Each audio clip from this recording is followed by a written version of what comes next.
തീർച്ചയായും. നമസ്തേ. കഴിഞ്ഞ വീഡിയോയിൽ നമ്മൾ കണ്ടത് ഗാന്ധാരിയുടെ വിവാഹത്തെക്കുറിച്ചാണ്. ധൃതരാഷ്ട്രയുടെയും ഗാന്ധാരിയുടെയും വിവാഹം ഉറപ്പിച്ച് ഭീഷ്മ പിതാമഹൻ ഗാന്ധാര ദേശത്തു നിന്ന് ഹസ്തിനപുരിയിലേക്ക് തിരികെ.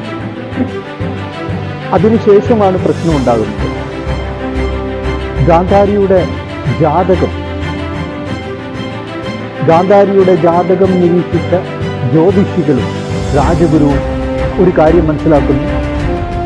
ഗാന്ധാരി വിവാഹം കഴിക്കുന്ന ആൾ കാരണം ഗാന്ധാര ദേശത്തിന്റെ വംശത്തിന്റെ നാശം സംഭവിക്കും. സുബാലിന്റെ വംശം നശിച്ചു പോകാൻ സാധ്യതയുണ്ട്. അതിനെന്താണ് പരിഹാരം? ജ്യോതിഷികളും രാജഗുരുവും അതിനൊരു പരിഹാരം കണ്ടെത്തി രാജാവിനോട് പറഞ്ഞു. എന്താണ്? ഗാന്ധാരി ഒരാടിനെ വിവാഹം കഴിക്കണം, അതിനുശേഷം അതിനെ ബലി കൊടുക്കണം. അങ്ങനെ ആ ശാപത്തിൽ നിന്ന് ആ പ്രശ്നത്തിന് ഒരു പരിഹാരം അങ്ങനെ നിർദ്ദേശിക്കുകയാണ്. രാജാ സുബാൽ അതിന് സമ്മതിക്കുന്നു. അങ്ങനെ അതീവ രഹസ്യമായി ഗാന്ധാര ദേശത്തിന്റെ കൊട്ടാരത്തിൽ അതീവ രഹസ്യമായി ഗാന്ധാരിയുടെ വിവാഹം നടക്കുന്നു. ഗാന്ധാരി ഒരാടിന്റെ കഴുത്തിൽ വരണമാല്യം അണിയിക്കുന്നു. അതിനുശേഷം പൂജാതി കർമ്മങ്ങളൊക്കെ ചെയ്തിട്ട് ആ ആടിനെ ബലി കൊടുക്കുന്നു. ഈ സംഭവത്തിനെ അതീവ രഹസ്യമായി വെക്കുന്നതോടൊപ്പം ഈ രഹസ്യം ഒരിക്കലും ചോർന്നു പോകരുത് എന്ന് സുബാൽ എല്ലാവർക്കും നിർദ്ദേശം നൽകുന്നു. അങ്ങനെ അത് രാജരഹസ്യമായി എല്ലാവരും ഉൾക്കൊണ്ട് ആ രഹസ്യത്തിനെ മനസ്സിൽ ഒതുക്കി വെക്കാൻ എല്ലാവരും തീരുമാനിക്കുന്നു.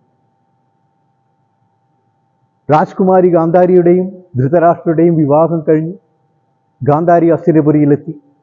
വർഷങ്ങൾ കഴിഞ്ഞു. പാണ്ഡുവിന് കുന്തിയിലും മാദ്രിയിലുമായി 5 പുത്രന്മാർ ജനിച്ചു. അവർ പാണ്ഡവർ എന്നാണ് അറിയപ്പെടുക. ഇവിടെ ധൃതരാഷ്ട്രർക്കും ഗാന്ധാരിക്കും 100 പുത്രന്മാരും ഒരു പുത്രിയും ജനിക്കുന്നു. അവർ കൗരവർ എന്നാണ് അറിയപ്പെടുന്നത്. ബാല്യകാലത്ത് തന്നെ കൗരവരും പാണ്ഡവരും എവിടെ കണ്ടാലും സംഘർഷം ഉണ്ടാവും. അവരേറ്റുമുട്ടും. കൗരവർക്ക് ഏറ്റവും കൂടുതൽ വിരോധമുള്ളത് ഭീമസേനോടാണ്. ഭീമസേനൻ ഒരേ ഒരാൾ ഈ 100 പേരെയും ഒറ്റയ്ക്ക് നേരിടും, അവരെ കീഴടക്കും. അതുകൊണ്ട് ദുര്യോധനന് ഏറ്റവും വലിയ ശത്രുവും ഭീമസേനായിരുന്നു. ഒരു ദിവസം ഒരു വനത്തിലൂടെ ഇങ്ങനെ നടക്കുന്ന ഭീമസേനെ കൗരവർ വളർന്നു. ഇവർ 100 പേര്, ഭീമസേനൻ ഒറ്റയ്ക്കാണ്. ഭീമസേനെ ആക്രമിക്കാൻ തുടങ്ങിയ കൗരവരെ നിമിഷ നേരം കൊണ്ട് ഭീമസേനൻ കീഴ്പ്പെടുത്തി. കയ്യിൽ ചുറ്റിപ്പിടിച്ച് ദുര്യോധനനെ കറക്കിയെടുത്ത് അകലേക്കെറിഞ്ഞു. അകലെ പോയി വീണ ദുര്യോധനൻ പിടഞ്ഞെഴുന്നേൽക്കുമ്പോൾ ഭീമസേനൻ വിരൽ ചൂണ്ടിക്കൊണ്ട് പറഞ്ഞു, കൗരവർക്കൊരിക്കലും ഭീമസേനെ തോൽപ്പിക്കാനാവില്ല. കാരണം കൗരവർ ആടിന്റെ മക്കളാണെന്നാണ് പറയുന്നത്. ദുര്യോധനൊന്നും മനസ്സിലായില്ല. എന്തുകൊണ്ടാണ് ഭീമസേനൻ കൗരവർ ആടിന്റെ മക്കളാണെന്ന് പറഞ്ഞത്? ദുര്യോധനൻ പലരോടും അന്വേഷിച്ചു, ഒരറിവുണ്ടായില്ല. അവസാനം ഇതിന്റെ പിന്നിലെ രഹസ്യം അറിയാൻ വേണ്ടി തൻ്റെ പിതാവായ ധൃതരാഷ്ട്രരോട് തന്നെ ദുര്യോധനൻ പോയി ചോദിക്കുകയാണ്. ധൃതരാഷ്ട്രൻ ദുര്യോധനൻ പറഞ്ഞ് കേട്ടിരുന്നു.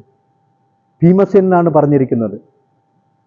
എന്തെങ്കിലും അറിവ് ലഭിക്കാതെ, ഇതിനെക്കുറിച്ച് അറിയാതെ ഭീമൻ എങ്ങനെ പറയൂല. ഭീമൻ പറഞ്ഞ എന്താണ്? ആടിന്റെ മക്കളാണെന്നാണ്. കൗരവർ ആടിന്റെ മക്കളാണ്. ധൃതരാഷ്ട്ര ആലോചിച്ചപ്പോൾ അങ്ങനെ ഭീമസേനൻ പറഞ്ഞിട്ടുണ്ടെങ്കിൽ അത് കാരണമുണ്ട്. ആ കാരണം കിടക്കുന്നത് ഗാന്ധാര ദേശത്താണ്. ഗാന്ധാരിയുമായി ബന്ധപ്പെട്ട കാര്യമാണ്. അപ്പൊ ഗാന്ധാര ദേശത്ത് ഗാന്ധാരിയുടെ വിഷയങ്ങൾ അന്വേഷിച്ചാൽ അറിയാൻ കഴിയും. അങ്ങനെ അതീവ രഹസ്യമായി ചാരന്മാരെ ഗാന്ധാര ദേശത്തേക്ക് അയക്കുകയാണ് ധൃതരാഷ്ട്രൻ. ചാരന്മാര് ഗാന്ധാര ദേശത്ത് പരതി നടന്ന് പലരെയും കണ്ട് പലതരത്തിലും അന്വേഷിച്ചിട്ടും ഒരു രക്ഷയുണ്ടായില്ല. ഒടുവിൽ അവർ ആ രഹസ്യത്തിലെത്തി. ഗാന്ധാരിയുടെ 2ാം വിവാഹമാണ് ധൃതരാഷ്ട്രയോടൊപ്പം നടന്നതെന്ന രഹസ്യവുമായി അവർ ഹസ്തിനപുരിയിലേക്ക് തിരികെ എത്തി ധൃതരാഷ്ട്രരെ വിവരം അറിയിച്ചു. ഇങ്ങനെയാണ് ഗാന്ധാരി ഒരു വിവാഹം കഴിച്ചിരുന്നു. അങ്ങിയോടൊപ്പം നടന്നത് ഗാന്ധാരിയുടെ രണ്ടാം വിവാഹമാണ്. താൻ അപമാനിക്കപ്പെട്ടു എന്ന് ധൃതരാഷ്ട്രർ മനസ്സിൽ ഉറപ്പിച്ചു. ഗാന്ധാർ നരേഷ് തന്നെ അപമാനിക്കുകയായിരുന്നു. ഇത്രയും വലിയ രഹസ്യം തന്നിൽ നിന്ന് മറച്ചു വെച്ച് തന്നെ അപമാനിക്കുകയായിരുന്നു. അതിന് പ്രതികാരം ചെയ്യണം. എന്താണ് ചെയ്യുക? ധൃതരാഷ്ട്രർ പൂർവ്വജന്മത്തിൽ അതിക്രൂരനായ ഒരു രാജാവായിരുന്നു. അതിനെക്കുറിച്ച് ഞാൻ പിന്നീട് ഒരു വീഡിയോയിൽ പറയാം. അതിക്രൂരൻ എന്ന് പറഞ്ഞു കഴിഞ്ഞാൽ അതിക്രൂരൻ.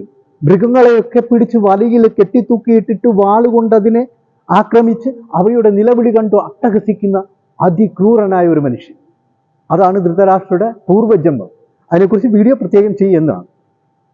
അപ്പൊ ഇവിടെ ഗാന്ധാർ നരേഷിനെയും കുടുംബത്തെയും ഇല്ലാതാക്കാൻ, 100 പുത്രന്മാരെയും ഗാന്ധാർ നരേഷ് സുബാലിനെയും ഇല്ലായ്മ ചെയ്യാനായിട്ട് ഗൂഢപദ്ധതി ഒരുക്കുകയാണ് ധൃതരാഷ്ട്രർ.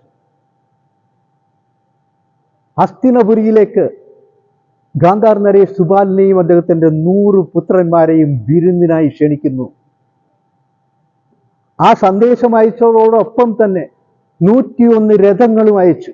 ഹസ്തിനപുരിയിൽ നിന്ന് പറഞ്ഞയച്ച 101 രഥങ്ങൾ ഗാന്ധാര ദേശത്തേക്ക് ചെന്നു, സുബാലിനെയും 100 പുത്രന്മാരെയും കൂട്ടിക്കൊണ്ടുവരാനായിട്ട്. ഗാന്ധാർ നരേഷ് സുബാലിന് സന്തോഷമായി, അദ്ദേഹത്തിന്റെ പുത്രന്മാർക്കും സന്തോഷമായി. എത്ര വലിയ ആദരമാണ് ലഭിക്കുന്നത്! ഹസ്തിനപുരിയിൽ നിന്ന് രഥങ്ങൾ അയച്ച് തങ്ങളെ സ്വീകരിച്ചാനയിക്കാൻ വന്നിരിക്കുകയാണ്. തങ്ങളുടെ സഹോദരിയെ കാണാൻ തങ്ങൾ പോവുകയാണ്, ഹസ്തിനപുരിയിലേക്ക് പോവുകയാണ്. അതീവ സന്തോഷത്തോടുകൂടി അവർ രഥങ്ങളിലേറി ഹസ്തിനപുരിയെ ലക്ഷ്യമാക്കി 101 രഥങ്ങൾ വരികയാണ്. പ്രിയപ്പെട്ടവരെ, വളരെ സന്തോഷത്തോടു കൂടി പോകുന്ന ഈ യാത്ര വലിയൊരു ദുരന്തത്തിലേക്കാണെന്ന് അവർക്ക് നേരം അറിയില്ലായിരുന്നു. സത്യത്തിൽ ഈ യാത്ര വലിയൊരു ദുരന്തത്തിലേക്ക് തന്നെയായിരുന്നു. പ്രിയപ്പെട്ട സുഹൃത്തുക്കളെ, ഇതൊരു വലിയ യാത്രയാണ്. മഹാഭാരതത്തിൽ നമ്മൾ അറിയാത്തതും കാണാത്തതും കേൾക്കാത്തതുമായ കാര്യങ്ങളിലൂടെയുള്ള യാത്ര, അനുബന്ധ കൃതികളെയും ബന്ധിപ്പിച്ചുകൊണ്ടുള്ള യാത്രയാണ്. ഈ യാത്രയിൽ എന്നോടൊപ്പം നിങ്ങൾ ഉണ്ടാവണം. നിങ്ങളുടെ സ്നേഹവും അനുഗ്രഹവും ഉണ്ടാവണം. അതേപോലെ ഈ ചാനൽ നിങ്ങൾ സബ്സ്ക്രൈബ് ചെയ്യണം. വീഡിയോ ഇഷ്ടപ്പെട്ടാൽ ലൈക്ക് ചെയ്യണം. അതേപോലെ തന്നെ നിങ്ങളുടെ സുഹൃത്തുക്കൾക്ക് ഈ ചാനൽ ഒന്ന് പരിചയപ്പെടുത്തണം. നിങ്ങളുടെ സ്നേഹവും അനുഗ്രഹവും പ്രതീക്ഷിച്ചുകൊണ്ട്, മഹാദേവന്റെ അനുഗ്രഹം നിങ്ങൾക്കുണ്ടാവട്ടെ എന്ന് പ്രാർത്ഥിച്ചുകൊണ്ട് സവിനയം നന്ദി, നമസ്കാരം.